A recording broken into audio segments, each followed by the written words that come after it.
वालेकुम, good evening. उम्मीद है आप सब खैरियत से होंगे। आज मैं बात करूंगा एक्सी इन्फिनिटी के बारे में, जो कि एक गेमिंग प्रोजेक्ट है, और साथ में उसका जो रिवॉर्ड टोकन है एसएलपी, उसके बारे में मैं बात करूंगा। ठीक है, तो सबसे पहले हम ए एक्स मैं इसको दो पोर्शन में डिवाइड कर देता हूँ। पहले हम सिर्फ ए एक्स की बात करेंगे और उसके बाद एसएलपी की बात करेंगे। तो बेसिकली जो आप सबको पता है कि ए एक्सेस जो है एक्सी इन्फिनिटी एक गेमिंग प्रोजेक्ट है, और इस प्रोजेक्ट का जो अपना टोकन है ए एक्सेस, उसकी जो प्राइस थी वो $166, उसका जो हाईएस्ट मार्क था $166। और अभी वो इस टाइम ट्रेड कर रहा है तकरीबन 33 के आसपास, जी $33.8 के आसपास इस टाइम ट्रेड कर रहा है। क्या रीजंस हैं कि वो इतना नीचे आ गया है, और इतनी इसकी एक हाइप थी और इतने लोग जो हैं उसको उसकी गेम को जो है प्ले करते हैं, उससे रिवॉर्ड जो अर्न करते हैं, लेकिन क्या वजह है कि उसकी प्राइस जो है इतनी नीचे आ गई है। पहली बात तो ये कि कंपेटिटर्स ऑलरेडी मार्केट में आ गए हैं। जैसे पॉलीगॉन की ब्लॉकचेन पे प्रोजेक्ट लॉन्च हुआ है पिगैक्सी के नाम से, वो जो है काफ़ी डेवलप हो रहा है। उसके पास टेथन अरीना के नाम से एक प्रोजेक्ट है, वो हाई पकड़ रहा है।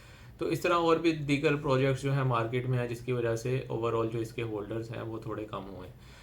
और क्या रीज़न है? और रीज़न ये है कि मैं आपको स्क्रीन पे भी शो कर दूंगा। अभी इसका तकरीबन $2 बिलियन के आसपास का मार्केट कैप है। इसकी जो सर्कुलेटिंग सप्लाई है वो इस टाइम 60.9 मिलियन के आसपास है, जो कि 23% है टोटल मैक्सिमम सप्लाई का। टोटल मैक्सिमम सप्लाई इसकी कितनी है? 270 मिलियन। अब इस चीज़ से हमें पता क्या चलता है कि जो $166 तक इसकी प्राइस गई है, वो एक हाइप क्रिएट हुई थी गेमिंग की। तब इतने प्रोजेक्ट्स नहीं थे मार्केट में, जो लोग प्ले टू अर्न गेम्स जो हैं प्ले करते हैं और उनको पसंद करते हैं।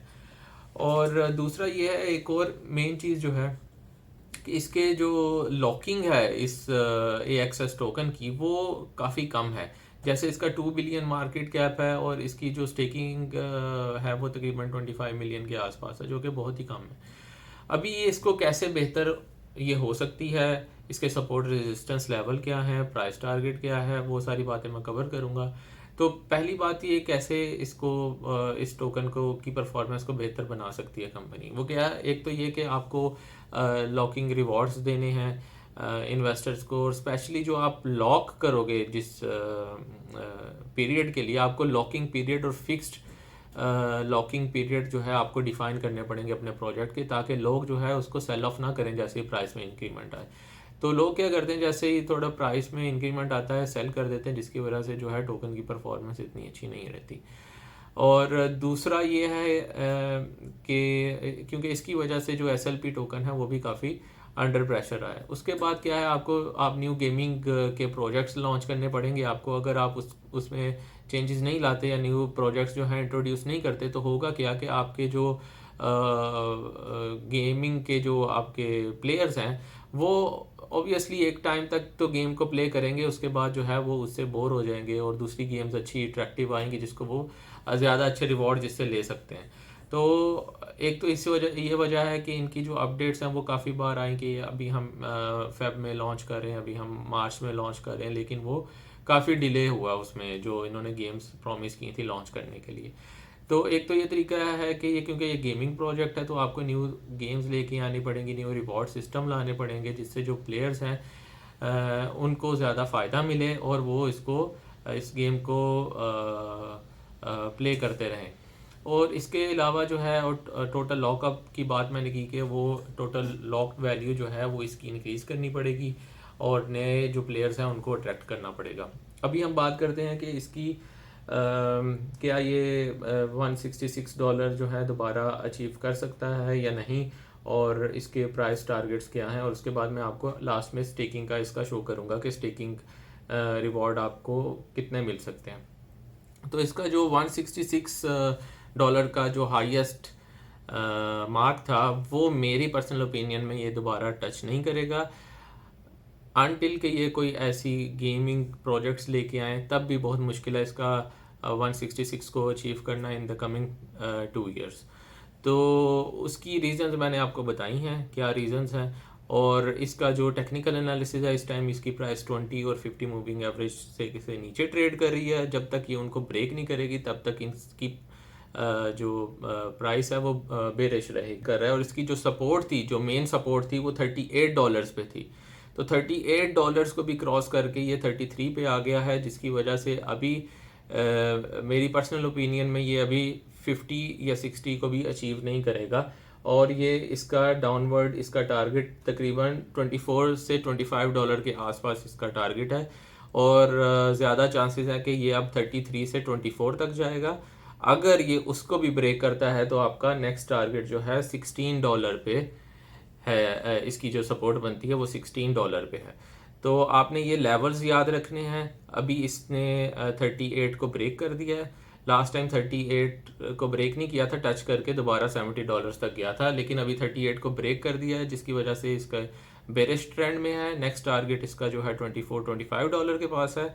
अगर उसको भी ब्रेक करेगा तो नेक्स्ट टारगेट इसका $16 के पास है। तो आपने अपने एहतियात से जो है ट्रेडिंग करनी है। अभी इसमें इन्वेस्टमेंट मत करें, चाहे आपको 120% रिवॉर्ड मिल रहे हैं या 72% रिवॉर्ड मिल रहा है, तो आप उसमें इन्वेस्टमेंट ना करें। लेकिन अगर आपके पास ऑलरेडी AXS टोकन है तो बजाय इसके होल्ड करने के फिर स्टेकिंग पर डाल दें, एटलीस्ट आपको कुछ रिवॉर्ड तो मिल जाएगा। और पर्सनल ओपिनियन ये है कि लॉन्ग टर्म के लिए इस प्रोजेक्ट को होल्ड ना करें। जैसे ही आपकी इन्वेस्टमेंट रिकवर होती है तो इससे एग्जिट ले लें। इसका जो स्टेकिंग है वो मैं शो कर देता हूँ। ये देखें, इसकी अपनी वेबसाइट पे आप जाएंगे stake.xeinfinity.com, वहाँ पे आप 73% रिवॉर्ड पे आप इसको लॉक कर सकते हैं। ये रिवॉर्ड भी जो है वो कांस्टेंट नहीं रहता, चेंज होता रहता है और यूजुअली ये कम ही होता जाता है। और इसके अलावा जो है, अगर आप हायर APY देखना चाहते हैं तो आप बाइनेंस पे जा सकते हैं। बाइनेंस में आप यहाँ पे अर्न पे क्लिक करेंगे, बाइनेंस अर्न पे क्लिक करेंगे, ठीक है। बाइनेंस अर्न पे भी क्लिक कर सकते हैं या आप स्टेकिंग पे भी कर सकते हैं। बाइनेंस अर्न पे इसलिए कह रहा हूँ कि सारी चीज़ें जो हैं, अगर आप दूसरे प्रोजेक्ट भी जो हैं सर्च करना चाहते हैं वो भी आपको वहाँ पे मिल जाएंगे।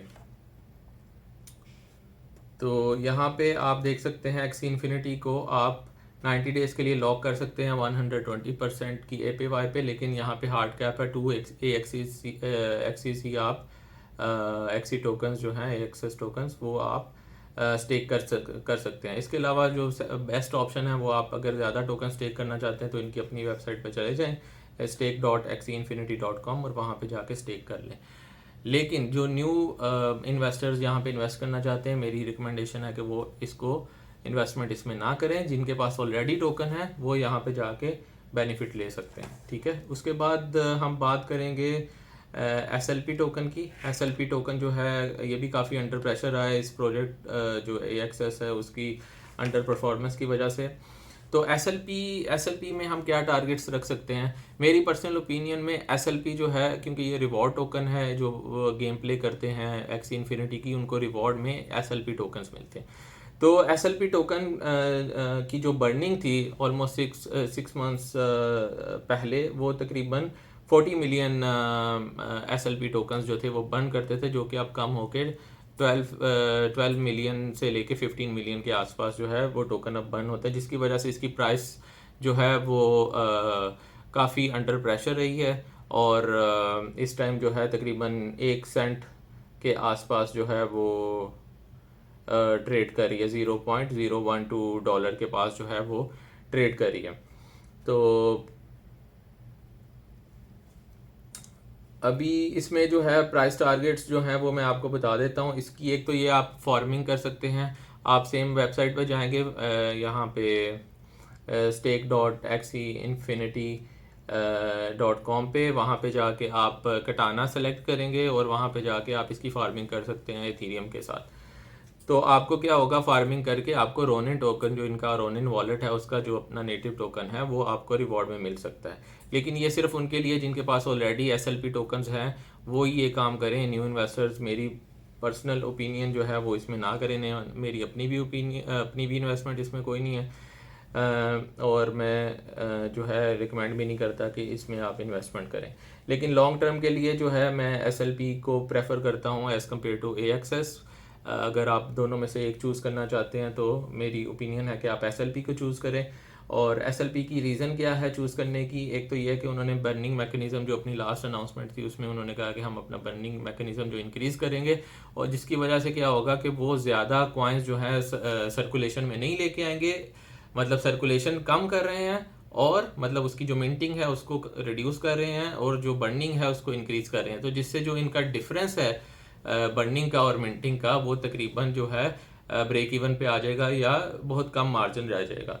तो इसमें जो प्राइस टारगेट्स हैं वो मैं आपको बता देता हूँ। इस टाइम जो है $0.012 के आसपास ये ट्रेड कर रहा है, और ये अभी भी बेरिश ट्रेंड में है। 20 की मूविंग एवरेज से ये अभी बिलो ट्रेड कर रहा है। इसने जब ये 300% इंक्रीमेंट लिया था तकरीबन 3 सेंट के आसपास गया था, 3.5 सेंट के आसपास जब ये 2 महीने पहले इसकी इंक्रीमेंट आया था प्राइस में।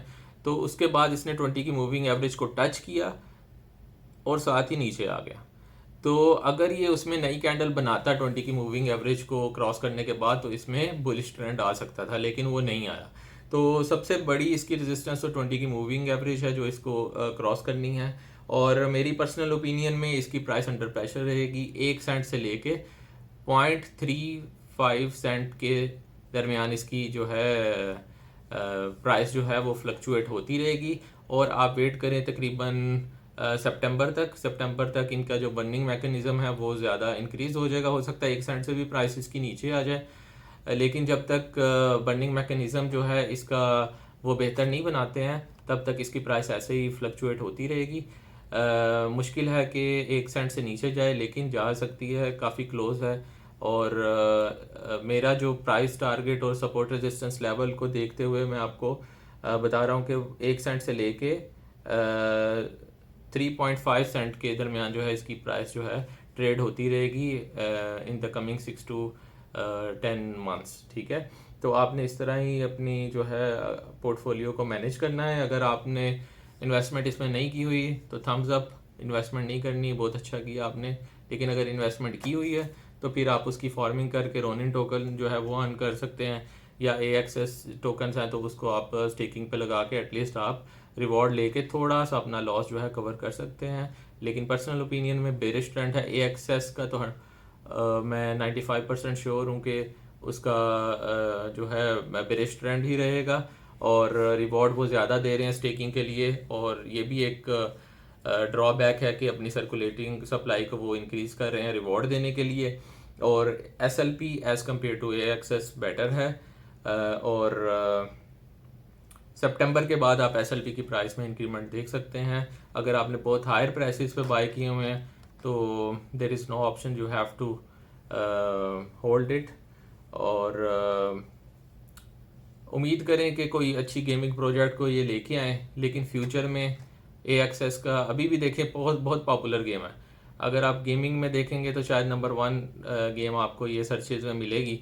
लेकिन देखें फिर भी इसके जो टेक्निकल एनालिसिस और टेक्निकल इसके ड्रॉबैक्स हैं वो इसकी अपनी जगह, जिसकी वजह से जो है इसकी प्राइस अपवर्ड ड्राइव नहीं कर रही। ठीक है, तो आपने इन्वेस्टमेंट जो है अपनी रिसर्च करनी है, कोई फाइनेंशियल एडवाइस नहीं है।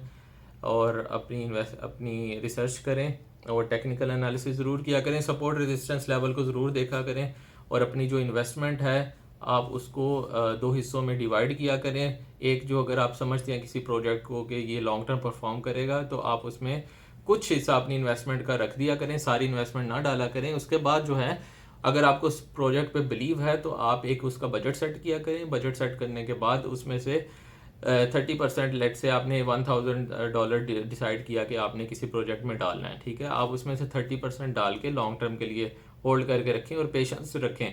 हो सकता है उससे प्राइस अपवर्ड थोड़ी जाए, आप ये कहेंगे कि मैं अगर पहले ही सारे डाल लेता तो मुझे ज़्यादा प्रॉफिट होता, लेकिन ऐसा नहीं होता यूजुअली। आपकी जैसे वो प्राइसेस नीचे हैं, सपोर्ट रेजिस्टेंस लेवल को ज़रूर याद रखें।